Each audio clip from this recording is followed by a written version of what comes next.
Chers apprenants, chers élèves, c'est encore Zida Herman, professeur de sciences de la vie et de la terre. Et nous allions continuer dans notre programme. Et nous venons de mettre fin au chapitre numéro 4 où nous avions abordé ensemble l'étude des invertébrés pluricellulaires. Voilà, cette étude-là se résumait justement à l'organisation des invertébrés pluricellulaires. Donc, dans ce présent chapitre que nous allons débuter, nous allons parler des aspects de la vie des invertébrés pluricellulaires. Quand je dis aspect, je vais parler ici du mode de déplacement, la locomotion, du mode de nutrition, du mode de respiration, du mode d'excrétion et enfin du mode de reproduction de ces invertébrés pluricellulaires. Voilà. Donc, chapitre 5, quelques aspects de la vie des invertébrés pluricellulaires. Bien, ici, nous allions débuter notre étude sur le mode de déplacement, la locomotion. Grand 1.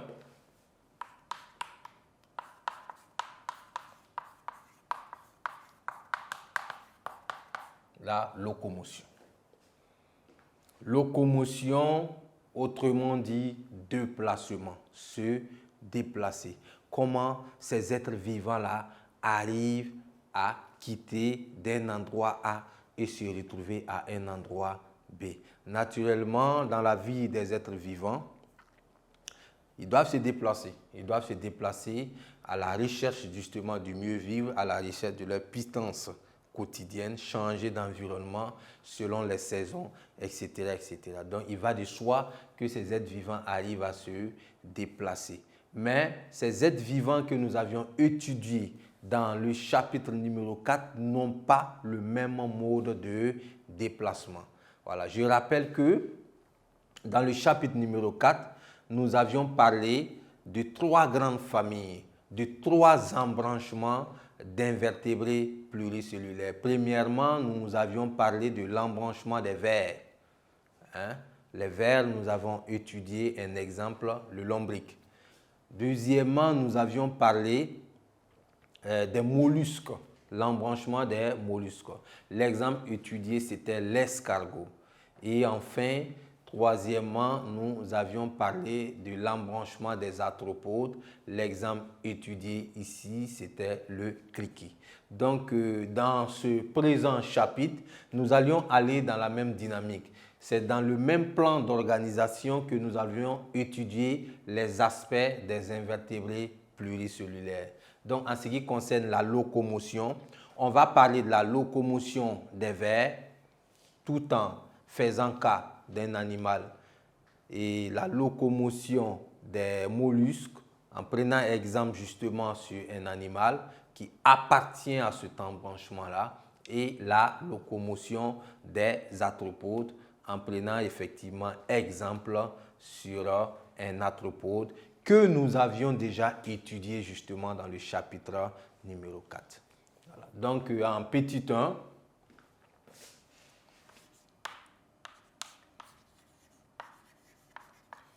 les vers, 2 points, exemple du lombric. Donc ici, nous allions parler de la locomotion des vers. Et l'exemple pris ici, c'est le lombric. Voilà. Bien, le lombric, comme vous le savez, quand on parlait de l'organisation du lombric, on a eu à dire que c'est un animal qui a un corps mou, c'est un animal allongé, aux extrémités effilées. C'est un animal dont le corps est couvert d'un mucus, qui est une substance gluante. Le corps est formé d'anneaux. Il n'a pas de pieds. Voilà. Le lombric n'a pas de pieds. Les vers n'ont pas de pieds. Mais comment des êtres vivants qui n'ont pas de pieds arrivent justement à se déplacer? Donc, c'est cette question que nous allions tenter de répondre justement dans ce petit texte. Exactement, les vers n'ont pas de pied, mais les vers justement arrivent à se déplacer. Voilà. Et le mode de déplacement des vers, plus précisément ou du moins plus particulièrement le lombric, c'est la reptation, ramper. Voilà. La reptation est le mode de déplacement du lombric. Et cette reptation se passe justement par des contractions du corps de l'animal. Le corps de l'animal se contracte et se relâche.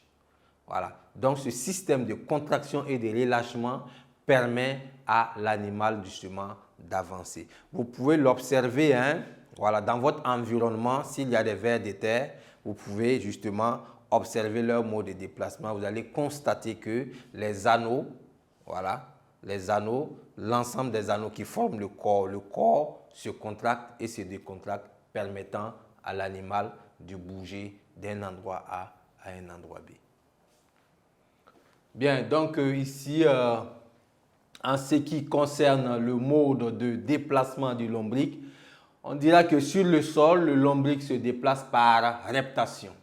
Voilà. Il rampe par contraction et allongement successif de son corps. Bien, en petit 2, on va avancer. En petit 2, les mollusques, exemple de l'escargot.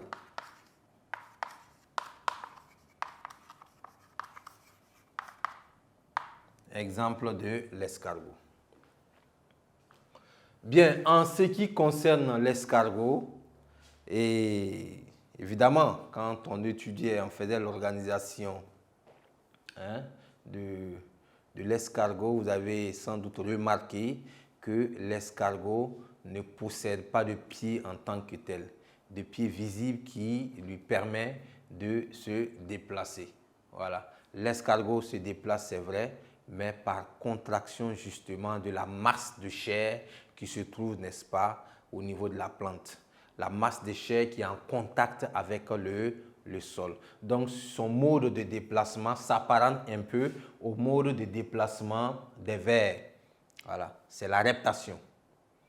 La reptation qui consiste justement à une contraction du muscle et à un relâchement du muscle qui permet à l'escargot et à sa coquille d'avancer. Voilà. Il faut dire que ce sont des modes de déplacement qui fait que le déplacement est assez lent. Le déplacement est assez lent, mais ça permet quand même à l'animal de quitter un lieu A et de rejoindre un lieu B. Bien, donc en ce qui concerne le mode de déplacement des mollusques, voilà l'exemple ici, l'exemple est pris sur l'escargot. On dit l'escargot se déplace par reptation. Donc c'est la même chose que le lombric, voilà, sur son pied. Le pied est un ensemble de muscles dont les contractions créent des ondulations transversales qui font avancer l'animal. Bien, donc petit 3, les arthropodes, exemple le criquet. On revient encore sur le chapitre 4. Et au niveau du chapitre 4, quand on parlait de l'organisation des criquets, on a parlé justement de sa peau qui est rigide et aussi de la présence des segments articulés. Ces segments articulés qui peuvent être des pieds, qui peuvent être des ailes, qui permettent justement à l'animal de se déplacer. Voilà. Vous voyez un peu, quand vous prenez le criquet se retrouve avec 6 pattes. Ces 6 pattes-là lui permettent d'abord de se déplacer. Au-delà de ça, le criquet saute. Voilà. Les pattes postérieures du criquet sont très développées, très musclées. Et ces pattes-là permettent au criquet justement de faire des sauts. Voilà. En dehors de ça, le criquet vole. Pour voler également, le criquet s'appuie sur ses pattes postérieures, prend appui sur ses pattes postérieures pour engager justement le vol. Donc au repos, les pattes du criquet sont en forme de Z. Voilà, en forme de Z. Donc je résume ici en disant qu'en ce qui concerne le criquet ne rampe pas, son mode de déplacement n'est pas la reptation, Mais le criquet marche, le criquet saute et le criquet vole. Voilà. Et c'est des choses que vous pouvez remarquer justement dans la nature, dans les champs. Voilà. Le criquet par moment marche, le criquet par moment saute, le criquet par moment vole. Parce qu'il a assez justement de membres qui lui permettent justement de faire ces mouvements. Chers apprenants, chers élèves, en ce qui concerne le mode de déplacement des arthropodes, on dirait que le criquet adulte peut marcher, il saute et il vole. Voilà, donc il a 3 moyens de déplacement. Voilà. Pour marcher, il utilise toutes ses 6 pattes, mais pour sauter, il utilise essentiellement ses pattes postérieures qui sont adaptées au saut. Les pattes postérieures ont la même organisation que les autres pattes, mais elles sont beaucoup plus développées. Au repos, elles sont repliées en Z. La cuisse très développée porte des muscles fléchisseurs et extenseurs. Alors, les pattes postérieures se détendent, les pattes postérieures se détendent au moment du saut. Donc, en résumé ici, on dira que les moyens de déplacement des criquets sont encore plus pratiques. Voilà, le criquet peut se déplacer encore plus rapidement et le criquet détient des moyens, plusieurs moyens déjà pour se déplacer par rapport aux vers, par rapport aux mollusques. Chers apprenants, chers élèves, nous voici au terme de ce grand 1, voilà, où nous avions parlé de la locomotion des invertébrés pluricellulaires. Voilà. Donc, dans le grand 2, dans ce même chapitre-là, nous allions évoquer la question de la respiration, la question de l'excrétion et la question de la nutrition des invertébrés pluricellulaires.